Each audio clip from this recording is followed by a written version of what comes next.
Let's start today's China currents. Last weekend, the US-China trade war intensified again.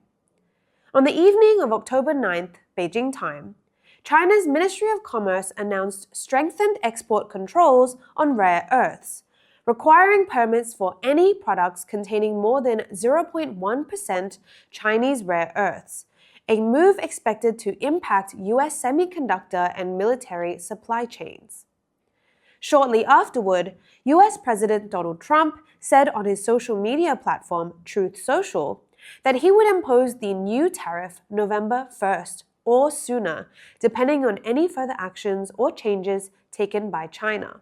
Wall Street markets plunged soon after Trump's threat, with the S&P 500 and Nasdaq Composite Index recording their largest single-day drop since April. It's confusing that Trump seemed caught off guard by China's move, when in reality, China was merely responding to the consistently unfair treatment it received from the US.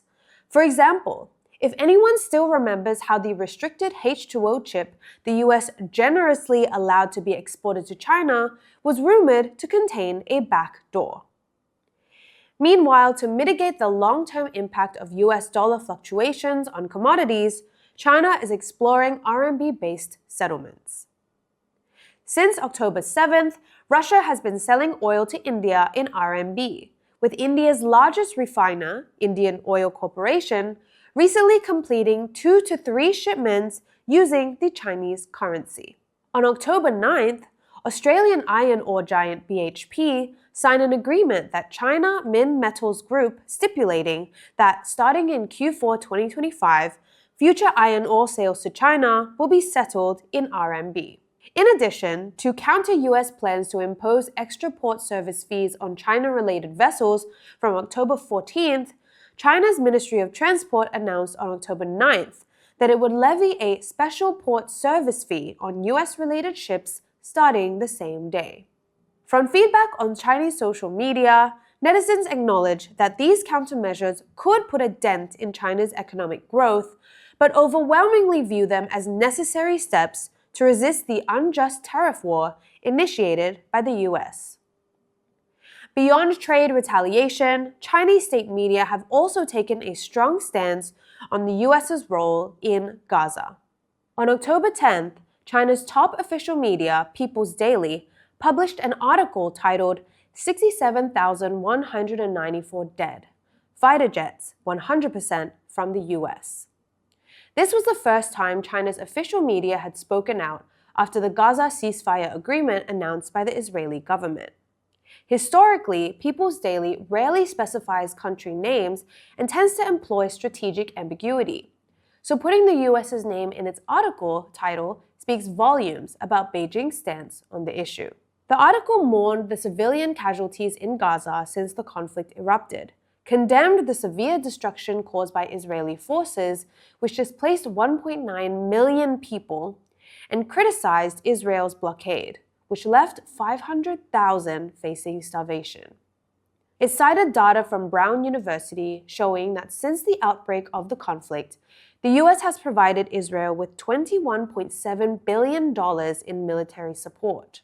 All of Israel's operational combat aircraft, 75 F-15s, 196 F-16s, and 39 F-35s, come from the US, along with transport and attack helicopters, 46 Apache attack helicopters, 25 Super Stallion transport helicopters, and 49 Black Hawk helicopters to support Israeli operations.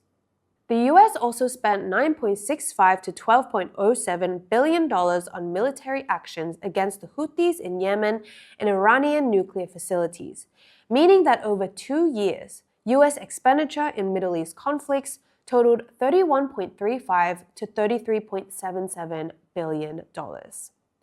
The article also reviewed US positions at the UN Security Council, noting that in the past 2 years, 8 draft resolutions on the Israeli-Palestinian conflict failed, 7 of which were vetoed by the US. It concluded with the hope that the true peace will soon come to Gaza. Next, let's look at China's recent engagement with its neighboring countries. On October 9th, local time, Chinese Premier Li Qiang visited North Korea and met with North Korean leader Kim Jong-un that afternoon. Li, China's number 2 official and the most senior Chinese dignitary to visit North Korea since 2019, said Beijing is ready to deepen collaboration with Pyongyang to advance a more just and equitable international order. He added that it remains China's unwavering policy to maintain, consolidate, and further develop its traditional friendship and cooperation with North Korea, according to China's state media, Xinhua News Agency. Kim echoed that it was also Pyongyang's unwavering stance to strengthen and develop friendly and cooperative relations with Beijing in line with the demands of the times, according to North Korea's official Korean Central News Agency. This trip is one of the latest signs of warming relations between the two countries, following Kim's visit to Beijing in early September to attend the massive military parade in Tiananmen Square, marking the end of World War II.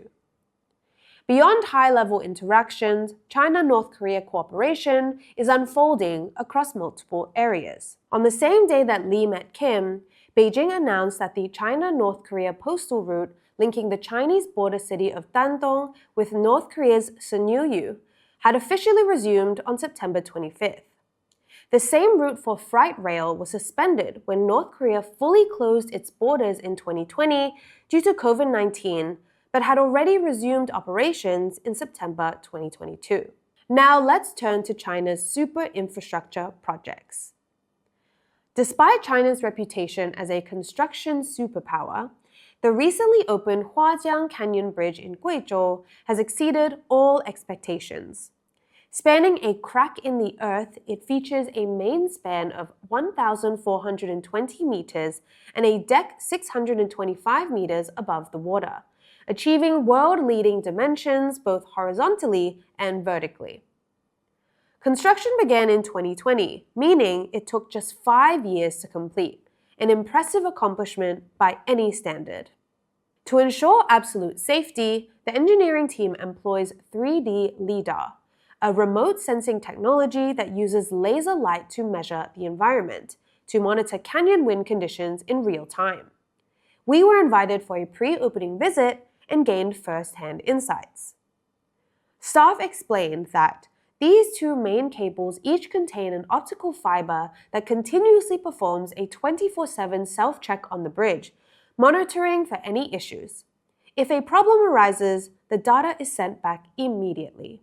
Now that the bridge is open, travel time between the two sides has been cut from 2 hours to just 2 minutes. The bridge will significantly improve local residents' lives, save travel time, and better connect villages, creating new business and development opportunities. These achievements are particularly remarkable in Guizhou, as China's most mountainous province. It has long posed one of the toughest challenges for infrastructure projects such as tunnels and bridges. Historically known as one of China's poorer provinces due to its geography, Guizhou has now seen massive progress in poverty alleviation, lifting millions above the poverty line through relocation programs, targeted subsidies, and infrastructure investments. The province also boasts a dense high-speed rail network linking Shanghai, Chongqing, Chengdu, and other major cities. With the opening of the Huajiang Canyon Bridge, the region is set to become more of a destination hotspot, featuring a bungee jumping platform, the world's highest cafe, restaurants, a service center, nightlight displays, and even a planned bridge marathon, bringing more visitors, vibrancy, and economic opportunities. Moving on to Chinese EV giant BYD. Last Thursday, BYD inaugurated what it describes as its largest electric vehicle plant outside Asia. The new complex represents an investment of about $978 million. Built on a former Ford site, it will initially produce 150,000 vehicles per year, expanding to 300,000 in a second phase. The project is expanded to create over 20,000 direct and indirect jobs. BYD also unveiled a limited edition Song Pro COP30 model, powered by the world's first plug-in hybrid flex-fuel engine designed for Brazil's sugarcane-based ethanol market. Only 30 units will be built, 29 of which will be donated to the UN Climate Summit COP30 in Belém next month.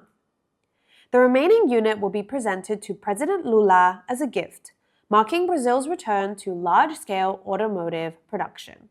Since entering Brazil's passenger vehicle market in 2022, BYD has sold over 170,000 electrified cars, capturing 74.4% of the country's electric vehicle sales. The company has also risen to 7th place in the overall national car market, surpassing legacy brands such as Honda and accounting for more than 5.5% of all passenger car sales. Looking ahead, BYD plans to source 70% of components locally by 2028 and establish research and testing centers in Brazil. BYD chairman Wang Chuanfu pledged, "We want to become a brand that truly belongs to the Brazilian people. The future is electric, and the future belongs to all of us." That's all for today. See you next time.